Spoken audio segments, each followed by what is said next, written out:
Sebelumnya, perkenalkan nama saya Nabila Anilda Zahra dengan NIM 122450063. Di sini saya akan menjelaskan struktur data. Yang pertama tentang vektor. Vektor merupakan objek data paling sederhana dalam R dan semua elemen memiliki tipe kelas data yang sama. Nah, adapun tipe kelas di objek vektor adalah numerik, kompleks, bilangan numerik, integer, dan logikal. Yang pertama karakter. Lalu untuk codingannya yang pertama itu ada yang ini. Nah, codingan ini digunakan dalam vektor untuk membuat vektor. Di sini setelah saya running, nah dikeluarkanlah outputan sebagai berikut. Ada 1, 2, 3, ada angka 1 sampai 5, ada karakter berupa matahari, bulan, bintang. Oke. Lanjut, untuk yang kedua, ini saya ingin membuat menggabungkan beberapa jenis data dalam satu vektor. Nah, ada datanya, ada yang matahari, ada yang 0,8 ini ada kompleks. Nah, di sini juga ada yang logikal. Nah, di sini digabungkan menjadi satu dalam vektor. Baiklah, selanjutnya. Nah, di sini digabungkan jadi satu.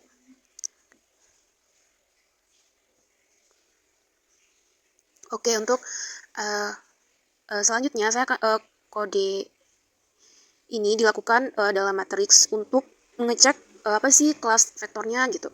Nah, setelah di running, nah keluar outputan. Misalkan nih data kelima. Tadi kan dia ada yang karakter, kompleks, sama yang logikal. Nah, karena yang paling tinggi itu karakter, jadi yang terbaca dalam vektor itu karakter. Jadi ketika saya running untuk mengecekkan kelasnya, nah yang keluar adalah karakter gitu. Baiklah, selanjutnya untuk kode ini. Nah, kode ini Y1 sampai 10. Nah, ini dilakukan. Nah, tanda titik 2 ini untuk vektor numerik berurutan. Nah, ini pada vektor digunakan untuk menginput bilangan 1 sampai 10. Jadi keluar outputnya 1 sampai 10. Nah, selanjutnya saya ingin membuat angka dari 0 sampai min 20, tapi di sini bedanya min 2 menggunakan fungsi sequence dengan bedanya min 2. Selanjutnya saya ingin membuat angka 1 sampai 10, tapi di sini panjangnya ada 5, artinya datanya ada 5. Nah, ini ada 1, 3,25, 5, 7,75 dan 10. Jadi ada 5. Karena lengkotnya itu 5. Nah, untuk fungsi ini pada vektor digunakan untuk membuat urutan dengan panjang yang sama. Nah, di sini panjangnya itu ada 7, sehingga ketika di running dikeluarkan outputan sebagai berikut. Nah, ada ini dengan banyaknya datanya itu ada 7. Dengan menggunakan sequence lagi. Selanjutnya untuk kode ini pada vektor dilakukan untuk membuat bilangan yang berulang. Nah, di sini untuk perulangannya saya inginnya cuma 2 kali, sehingga angka 1 sampai 5-nya berulang sebanyak 2 kali ketika di running. Selanjutnya saya untuk kode ini pada vektor digunakan untuk menggabungkan elemen-elemen tanpa pemisah. Jadi digabung. Nah, sehingga ketika di running dikeluarkan outputan ada A1, ada A2, ada A3 dan A4. Nah, ini menggunakan fungsi pasteno. Oke. Nah, untuk kode ini pada vektor digunakan untuk menggabungkan string A dengan angka 1 hingga 4 menggunakan pemisah strip. Nah, sini kita menggunakan fungsi separation. Nah, sehingga outputnya ada A, min 1, A, strip 2, A, strip 3, dan A, strip 4. Oke, sekian untuk vektor. Selanjutnya yang kedua untuk matriks. Matriks adalah struktur data 2 dimensi yang menyimpan elemen dalam format label dengan baris dan kolom.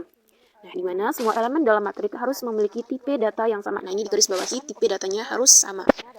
Oke, lanjut untuk kode yang pertama. Nah, ini pada matriks digunakan untuk mengubah data yang dari awalnya vektor numerik menjadi matriks. Nah, ketika kode ini di running dikeluarkan outputan sebagai berikut.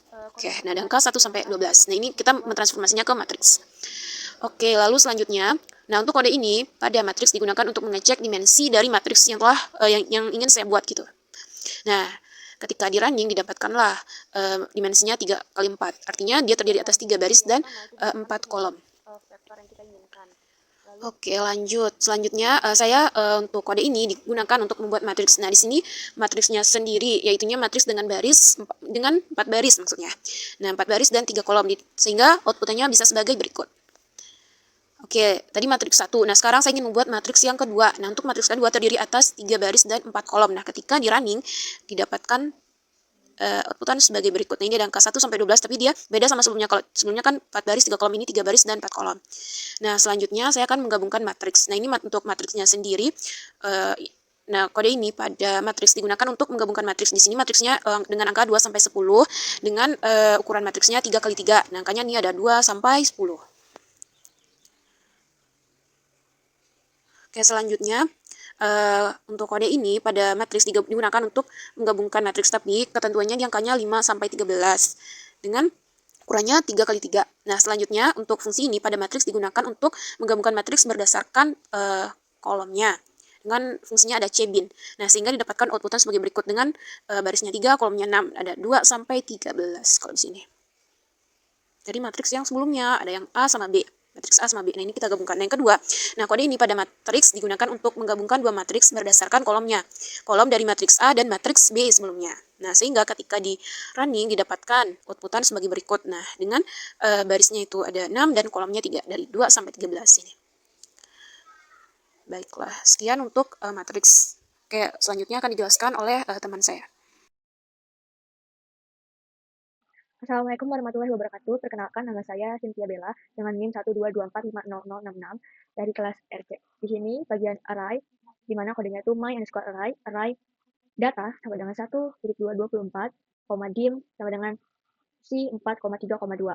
Nah, di mana di sini artinya kita buat array bernama myArray, di mana myArray ini ada datanya itu tertera 1 sampai 24. Terus dengan dim sama dengan C 4,3,2 ini artinya 4 itu barisnya, 3-nya itu kolom, dan 2-nya itu 2 elemen atau 2 matriks. Jadi di sini outputnya adalah 2 matriks yang berisikan 4 baris dan 3 kolom, di mana isi matriks tersebut yaitu data dari 1 sampai 24. Oke, lanjut di bagian array yang kedua. Di sini ada elemen myArray 2,3,1 dan ini elemen memanggilnya. Nah, artinya di sini elemen tersebut diambil dari myArray yang telah dibuat sebelumnya. Di sini 2,3,1 artinya baris kedua, kolom ketiga di matriks 1. Nah, kita lihat di sini baris kedua ada di sini, terus kolom ketiga ada di sini, matriks 1, 10. Berarti hasilnya keluar angka 10. Oke, lanjut di bagian ketiga, di sini ada dim myArray si 2,6,2. Di mana ini artinya dim dimensi myArray, array yang telah dibuat tadi, dirubah dimensinya menjadi 2 baris, 6 kolom, dan 2 matriks. Nah, perlu diketahui di sini tadi 2 kali 6 kali 2 sama dengan 24. Jadi hanya bisa diubah ketika jumlah elemennya itu sama. Dan di sini sama, yaitu hasilnya 24 sama kayak tadi, yaitu 4 kali 3 kali 2, cuman diubah menjadi 2 kali 6 kali 2. Jadi arraynya bentuk arraynya berubah menjadi 2 baris, 6 kolom, dan tetap 2 matriks. Lanjut di bagian array selanjutnya, di sini ada total sum myArray, di mana diminta total ini summary dari myArray. Nah, karena di sini data myArray-nya itu dari 1 sampai 24, maka summary kita jumlahkan semua dari 1 tambah 2 tambah 3 dan seterusnya ditambah 24, maka keluar hasilnya 300. Di array selanjutnya ada average mean myArray.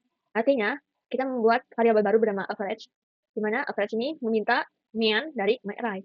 Nah, jadi kita menghitung seluruh jumlahnya, seluruh jumlah elemen yang ada di myArray, terus dibagi dengan jumlah elemennya. Tadi tertera di sini semua jumlah elemennya ke 300, terus dibagi ada berapa sih elemen myArray ini? 24. Jadi keluarlah hasilnya 12,5. Soal array selanjutnya, di sini ada slice myArray 1,2, tidak ada.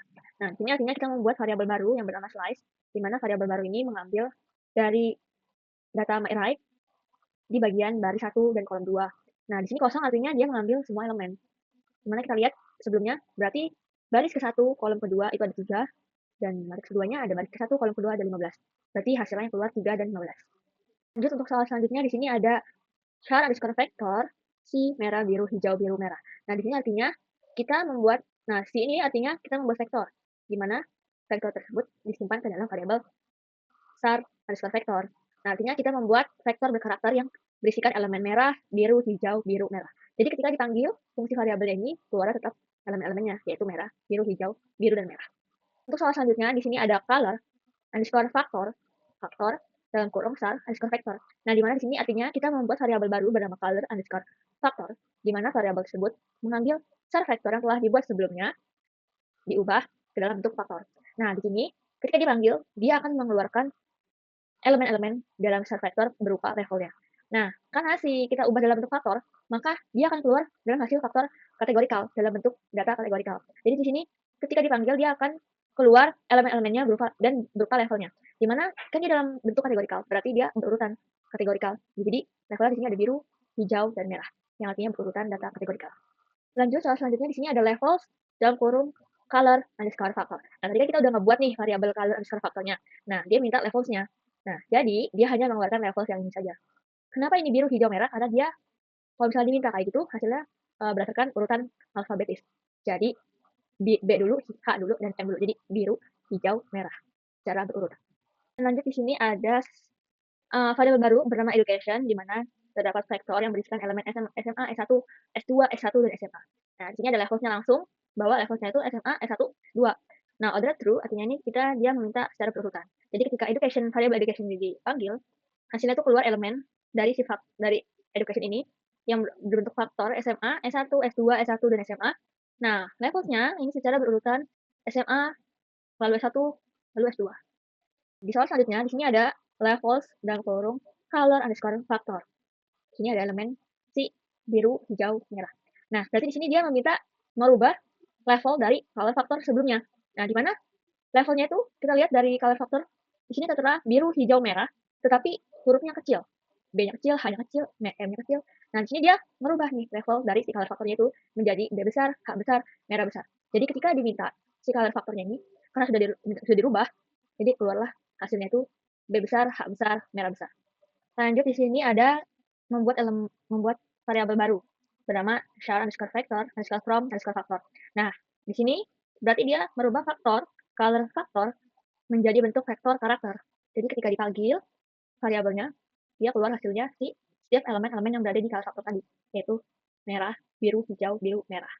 Untuk soal selanjutnya, di sini kita mau membuat variabel baru bernama df, di mana df-nya adalah data frame yang akan menampilkan di sini diminta dua kolom bernama respon dan treatment. Di mana si respon ini memiliki nilai vektor yaitu elemennya 1, 2, 3, 4, 5. Dan untuk kolom treatment, dia memiliki nilai faktor yang berisikan elemen A, B, A, B, A. Jadi ketika dipanggil si DF ini, keluarlah hasilnya dia seperti ini. Dia keluar secara berurutan 1, 2, 3, 4, 5. Dan begitu juga untuk treatmentnya yaitu A, B, A, B, A. Assalamualaikum warahmatullahi wabarakatuh. Sebelumnya, perkenalkan saya Syadza Puspa dari Ashar dari kelompok 7, kelompok Komstat, ingin mempresentasikan tugas kelompok kami. Pada kali ini saya akan menjelaskan mengenai codingan dari list dari praktikum komputasi statistik yang telah kita kerjakan sebelumnya. List itu sendiri adalah struktur data yang sangat fleksibel yang memungkinkan kita untuk menyimpan berbagai jenis objek dalam sebuah data wadah gitu kan. Nah, kalau di vektor dan matriks itu kan semua elemen yang ada di dalamnya kan tipe datanya harus sama. Nah, di list ini kita bisa nyimpan tipe data yang beda-beda. Kayak dalam kode ini kita membuat list di mana listnya ini berisi yang pertama ini angka, numbers itu 1, 2, 3, 4. Yang kedua tuh karakter atau kata-kata kalimat itu ada A, B, dan C. Terus tipe data yang ketiga tuh ada matriks, di mana matriks yang kita buat itu adalah berisi angka dari 1 sampai 6, di mana barisnya itu ada 2. Dan yang terakhir adalah nested list, di mana berisi list yang pertama itu ada isinya 1, dan yang kedua isinya teks. Terus kita tampilkan nih, list yang telah kita buat tuh gimana bentuknya. Itu ini yang pertama, list yang pertama yang kita buat tadi numbers ini yang kedua ada letters yang tadi ini, yang ketiga ada matrix berisi 2 kolom, 2 baris 1 sampai 6. Terus ada nested list di mana nested list A berisi 1 dan nested list yang B berisi teks. Itu adalah salah satu contoh dari list di mana tipe datanya itu ada banyak atau berbeda-beda. Selanjutnya, dari list yang telah kita buat tadi, kita ini pengen mengakses listnya nih, salah satu listnya doang. Jadi kan tadi kan kita ada listnya tuh ada numbers, ada letters, matrix data, dan nested list. Nah, misal kita mau mengakses hanya list numbers saja, itu kita bisa menggunakan list di mana list yang kita akses adalah numbers. Itu nanti akan menampilkan hanya 1, 2, 3, dan 4 saja. Gimana nih kalau bukan numbers, kita mau akses yang elemen kedua dari list yang kita buat. Jadi bukan nama tipe datanya, tapi elemen kedua dari list yang kita buat. Itu elemen kedua itu ada letters tadi. Kan elemen pertama numbers, elemen kedua letters, elemen ketiga matrix, dan elemen keempat ada nested list. Nah, kita mau mengakses elemen kedua, yaitu letters. Jadi kita buat kodenya seperti ini, list di mana elemen yang mau kita akses adalah elemen kedua dengan indeksnya. Itu nanti akan menampilkan A, B, dan C. Terus kita mau mengakses list ada dalam list. Jadi nested list. Jadi nested list itu kita membuat list dalam list. Jadi kan nested list-nya ada berisi 2 list, yaitu A dan B. Misal kita mau ngakses yang A. Jadi kode yang kita gunakan adalah list, itu list utama kita. Lalu nested list itu elemen nested list yang ada dalam list utama. Terus elemen apa yang ada di dalam nested list tersebut yang mau kita akses, itu kita mau ngakses elemen yang A. Jadi jika kita jalankan akan muncul output 1, di mana 1 ini adalah isi dari list yang A. Selanjutnya, ini kita mau menambahkan elemen baru dalam list. Jadi kita langsung aja list tanda dolar, lalu kita masukkan elemen apa yang mau kita tambahkan. Misal new element atau list underscore baru atau segala macam, itu list yang mau kita tambahkan atau elemen yang mau kita tambahkan ke dalam list. Lalu kita definisikan, kita masukkan nilai pada new element tersebut yang mau kita masukkan ke dalam list. Itu misal kita mau masukkan isi listnya yaitu new dan karakter new dan elemen. Terus kita masukkan nih ke dalam list. Ini kita tampilkan, kita akses new element yang telah kita tambahkan tadi yang ada di dalam list. Nanti akan muncul elemen yang telah kita tambahkan, yang baru saja kita tambahkan, yaitu new dan elemen. Ini berarti new element tadi telah berhasil ditambahkan ke dalam list utama. Selanjutnya adalah menghapus elemen. Tadi kan kita udah menambahkan new element nih, new element ke dalam list. Nah, kita mau menghapus lagi new element yang telah kita tambahkan tadi. Ini langsung aja kita definisikan sebagai null. Jadi kalau telah dijalankan, kita akses lagi new elemennya, maka dia akan menampilkan null. Selanjutnya adalah mengubah elemen yang ada dalam list yang telah list utama tadi. Jadi kan list utama tuh ada elemen letters. Ada letters, di dalamnya ada A, B, dan C. Misal kita mau ngubah jadi X, Y, dan Z. Itu langsung aja kayak kita menambahkan elemen baru tadi, tapi yang kita tulis itu adalah elemen yang telah ada dalam list tersebut, yaitu letters. Terus kita ganti aja langsung X, Y, dan Z. Terus kalau kita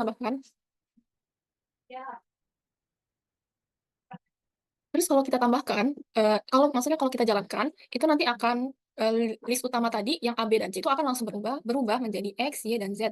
Artinya elemen yang ada di dalam list letters tadi itu telah berubah. Terus selanjutnya adalah kita mau menyusun data dengan list. Jadi kita mau membuat beberapa data frame nih. Ada DF1, ada DF2, ada DF3. Di mana DF1 berisi ID dari 1 sampai 3 dengan value itu 10, 20, dan 30. Terus data frame kedua itu berisi ID 4 sampai 6 dengan value 40, 50, 60. Dan data frame yang ketiga berisi ID 7 sampai 9 dengan value 70, 80, dan 90. Terus kita mau gabungin data frame itu, ketiga data frame yang telah kita buat tadi ke dalam satu list. Jadi kita buat suatu list yaitu all data, terus yang berisi list dari data frame 1, data frame 2, dan data frame 3. Lalu kita mengcombine data, menggabungkan semua data frame yang ada dalam list tersebut itu dengan kode do call row bind all data. Selanjutnya kita akan menampilkan list combine data tadi yang telah kita buat tadi, supaya kita bisa melihat hasilnya. Ini terlihat semua data frame yang telah kita buat tadi, ada ID 1, data frame 1 yaitu ID 1 sampai 3, data frame kedua itu 4, 5, 6, dan data frame ketiga itu 7, 8, dan 9. Sekian penjelasan dari saya. Lebih dan kurangnya saya mohon maaf. Saya akhiri. Wabillahi taufiq wal hidayah. Wassalamualaikum warahmatullahi wabarakatuh.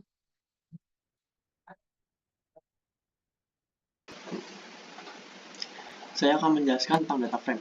Data frame yang pertama, baris yang pertama itu membuat data frame menggunakan data.frame yang memasukkan ID-nya itu 1 sampai 5 dengan nama yang dimasukkannya sebagai berikut, dilanjutkan dengan age atau umur, dan juga dengan score. Dan selanjutnya itu memunculkan data frame, kita akan memanggil data yang tadi telah didefinisikan dari data.frame. Selanjutnya kita akan membuat kolom baru dengan data status, itu kita akan menambahkan status di bagian atribut baru, dan dilanjutkan dengan menambahkan baris baru. Baris barunya itu kita akan menambahkan datanya lagi dengan ada ID-nya, ada namanya, ada age atau umur, ada score, dan ada statusnya. Jadi didefinisikan sebagai data new. dan new row-nya dan dipanggil data new. Selanjutnya kita membutuhkan library XL, dan selanjutnya kita akan menulis file yang tadi telah kita simpan. Dalam selanjutnya itu data frame itu ada percabangan atau if. Percabangan atau if itu yang pertama itu kita mulai angka dengan x itu didefinisikan sebagai 10. Jika x kurang dari lebih dari 10 0, print angka positif. Jika x kurang dari 0, angka negatif. Atau yang lainnya x adalah 0. Untuk menilai kondisi boolean itu kita definisikan is range-nya itu sama dengan true. Jika if range-nya itu print berpayung, jika tidak itu tidak perlu berpayung. Itu yang if. Dilanjutkan dengan menggunakan kondisi kompleks. Kondisi kompleks di sini itu menggunakan kondisi di mana umurnya itu terdapat 25. Dilanjutkan dengan s id-nya itu adalah true. If s-nya itu lebih dari sama dengan 18 dan memiliki id, itu orangnya dapat membeli rokok. Di print-nya Anda dapat membeli rokok. Jika else if-nya itu berarti Anda terlalu mudah untuk membeli rokok sehingga dia tidak bisa membeli rokok. Dan datanya itu akan di-read dalam menu Excel. Dan selanjutnya itu mengekspor data frame file CSV. Mengekspornya itu dengan write CSV dengan tempat penyimpanan filenya seperti yang saya lakukan di sini. Dan selanjutnya print menunjukkan ID.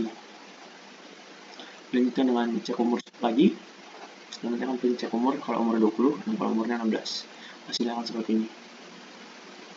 Untuk for itu menggunakan iterasi melalui vektor.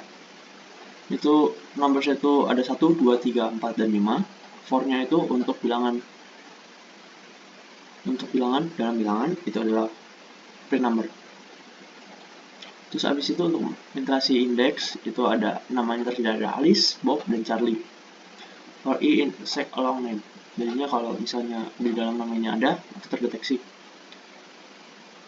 Dan selanjutnya menggunakan for untuk menghitung total. Menghitung totalnya itu numbersnya itu 5, 10, 15, 20. Totalnya itu didefinisikan 0 dulu. For number total, selanjutnya total ditambah numbers. Totalnya itu 0 ditambah numbersnya itu segini. Itu segini total. Bisa segini. Untuk dilanjutkan dengan while. Itu menggunakan versi yang sederhana dalam penerapan while. Bila count itu 1, while count kurang dari sama dengan 5, print count-nya is 1. Terus untuk menghitung faktorial, numbernya itu didefinisikan sebagai 5, faktorialnya itu sebagai 1. Jika while number lebih besar dari 1, faktorial numbernya itu faktorial dikali number. Dan dilanjutkan oleh sepanjang ini sampai ditemukan outputnya seperti ini. Terima kasih.